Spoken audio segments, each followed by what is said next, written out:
Okay. As a former practicing attorney and someone who managed his own firm and so forth for a number of years, you would be surprised the number of times people would call me and ask me, do I need an attorney?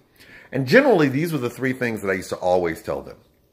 First, there are a few areas that actually requires you to have an attorney. I'm not going to tell you that I know them all because I don't know them all.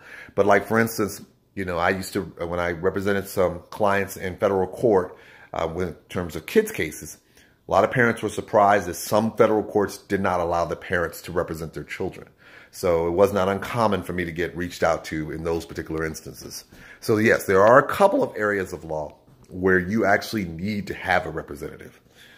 The other thing is, the question is, the second point is, do you feel comfortable enough handling the legal process yourself to be able to effectively represent your rights, your responsibility, and protect your interests? Do you know all the various nuances of the law, or can you educate yourself about all the various nuances of the law, rules, and regulations to make sure your rights are protected?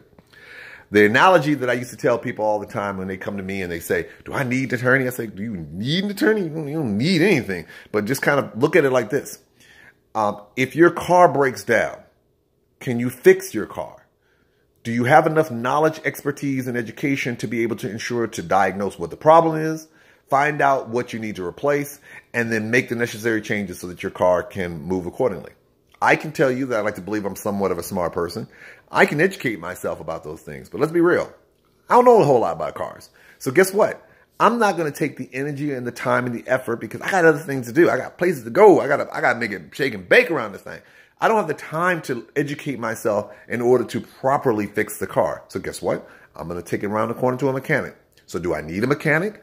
Yes, for me, because I don't have the time to go over there. Is it mandatory for me to have one? No, not necessarily.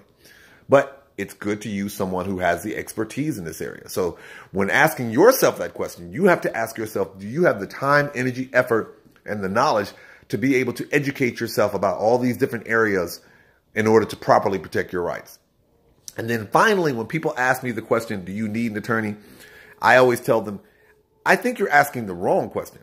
It's not, do I need an attorney? Do I need to talk to one? Meaning, if you feel that your rights may be affected where you're leading off with that question, then you've kind of answered your own question.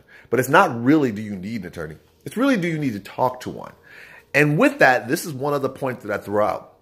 There are a lot of representatives that provide free consultation. Legal aid is awesome by doing that. Even the reduced fee, and even in some instances, a little pricey, $200, $300, $400 an hour for an hour of consultation. But you have to ask yourself this question.